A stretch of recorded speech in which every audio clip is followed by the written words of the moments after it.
trip to the Drakensberg mountain panoramas. Okay. The rain has disappeared, it's blue skies, fluffy clouds, although the forecast is for more cloud cover, and the higher up of course we get, the more chance there is of mist. Not much in the way of panorama. And the first of these is called Wonder View, and this is the one we're arriving at now. Well, this is the Wonder View. Unfortunately, it's filled with mist. But you can see by looking down there just how steep it is. See those trees all the way down there. So it's 24 miles an hour. if you're lucky, you might get more than this. But then again, you take what you get.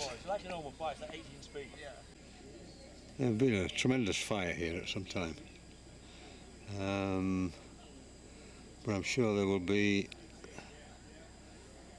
on Wikipedia or somewhere on the internet there will be some wonderful photographs of this view, so we'll just have to wait till we get home. But it does go a long way down there. There's lots of this flower about as well. The roadside is lined with Formosa lilies.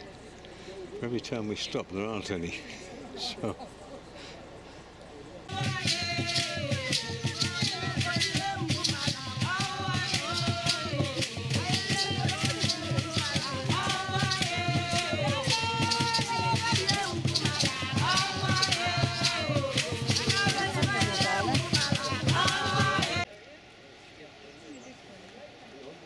this is Burke's Luck potholes on the Bladen River, in the Bladen or Bladen River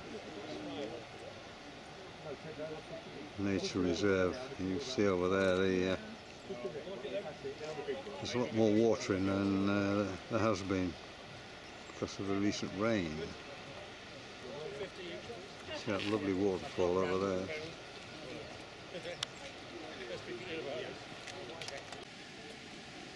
Well, there you can see where the stones have been swirling round in little holes, gradually making them bigger and bigger and bigger, and to form these what they call potholes.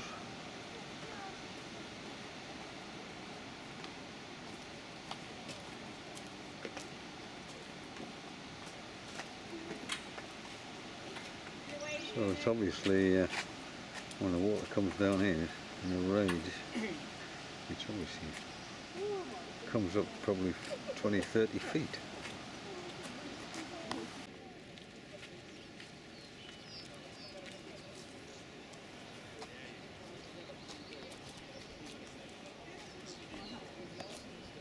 Yeah.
It's a place for roosting birds. You can see there lots of bird droppings, but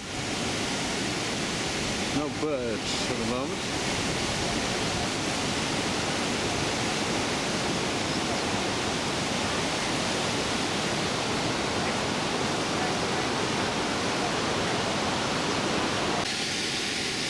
It's quite a picturesque place to come to. The potholes are quite interesting.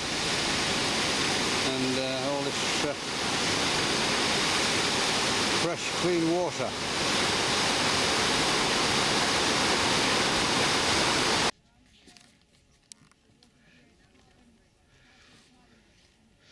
We're at the Three Rondables, some mountains, and there's some lovely flowers.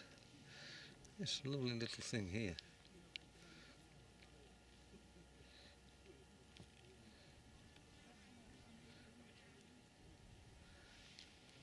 And wonderful, oh, there's two. Another one has just come and landed. Stunning. A blade of grass there in front. And put up with it.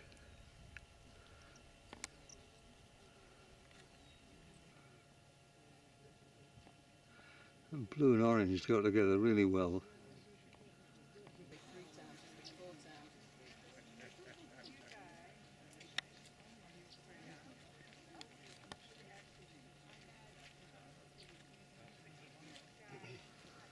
Amazing. So these are the Three Rondables, and the highest one is right at the back. Of course, summer sunshine, you get this haze. You can see where it's all been carved out at some time by water, and the river runs down, and there is a dam further down. Some photo, yeah, that's photo. Yeah. And then beyond you can see the plains. I'll have a look when I get in again. You can make it brighter to see.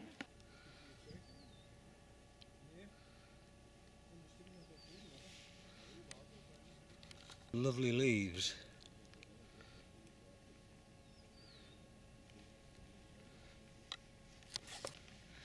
There's a creeping pea plant.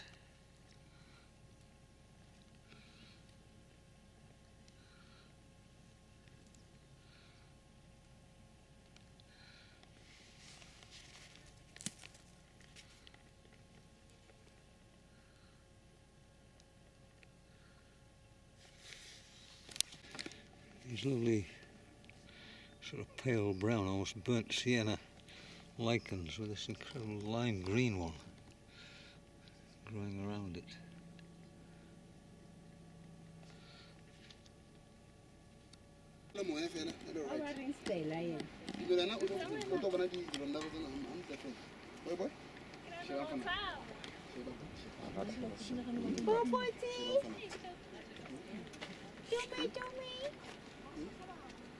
Yes, boy.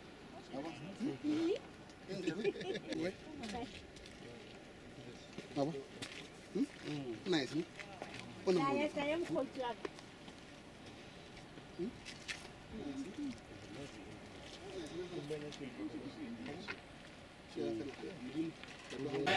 This is in the pub in Pilgrim's Rest. This used to be a gold mining town. So we're just finishing down there, already kitchen stuff has come out.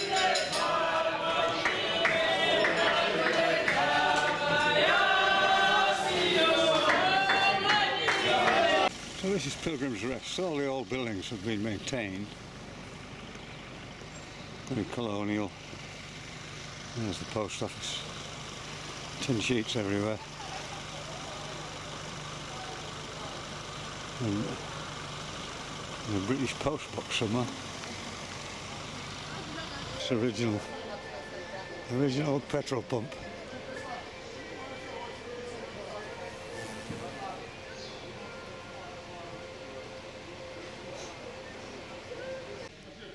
This is inside the garage. This is what looks like an original Morris 8. And behind it, another car I can't see, and a steam car at the back, Sentinel, and one or two horse-drawn carriages. But time is pressing, and I must make a move. It's an interesting place. but now it's all for tourists. This is the Royal Hotel where you can stay, and this is the original bar. Yeah. Where they spent all the money they made on gold or drowned their sorrows if they hadn't made any. Yeah.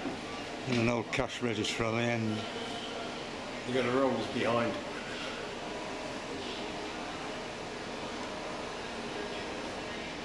And every drink you could possibly think of. Yep. Those are very modern drinks. These are the rules of the bar. Yeah.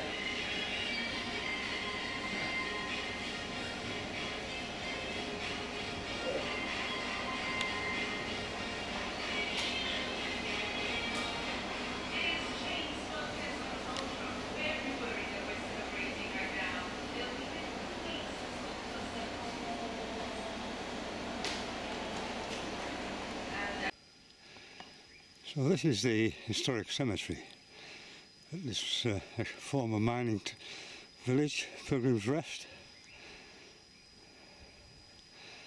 And it gives us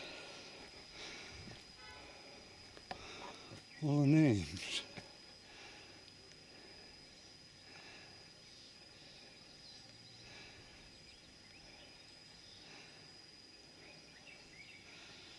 And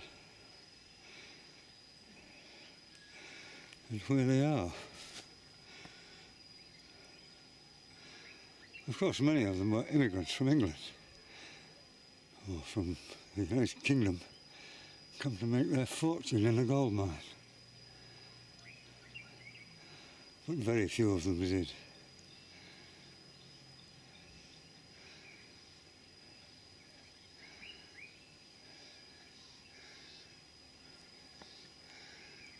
And this one is of particular interest.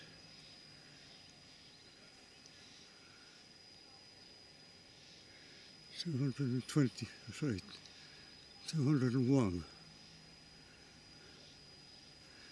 This chap jumped, I know the guy's claim, was working in the middle of the night, and he was booted off out of town. Then he did it again. So they strung him up. Nobody knew who he was. He just called the robber. And his grave faces a totally different way to anyone else's. It faces north-south, as opposed to everybody else's facing east-west. So, let's go and have a look at it. The robber's grave. There's obviously a lot of interest in it. It's obviously a good story. All the gravestones there facing east. When I turn round, here is a robber's grave, which faces north-south. Something to do with the new coming. When we get the new coming, those who are facing east will hear about it. Those who are facing north-south, he'll miss out.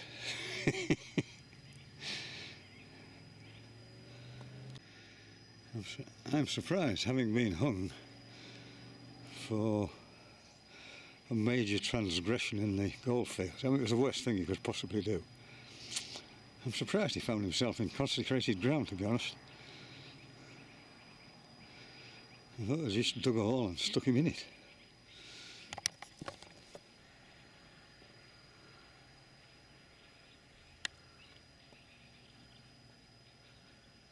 Like all of these colonial graveyards, this guy was shot in a skirmish with somebody in 1878. He was only 24.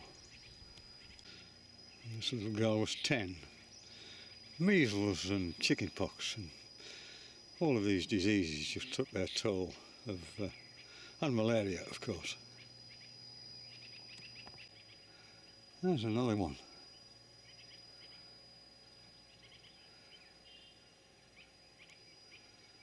Awful.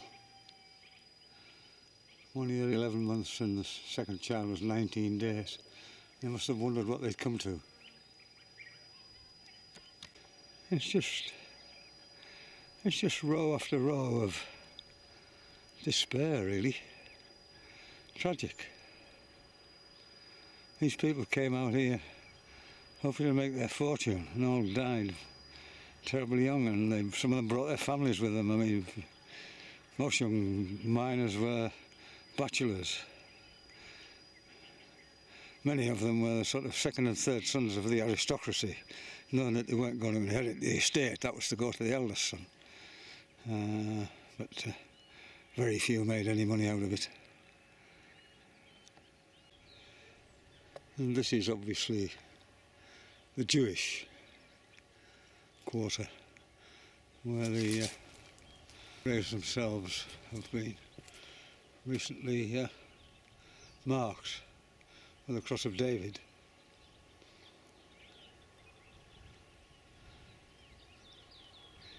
Even then they had a separate cemetery, or a separate part to the cemetery. There is one of the De Beers. I wonder if he's a member of the famous De Beers family. Well, almost everybody who's buried here was born somewhere in the United Kingdom. Amazing.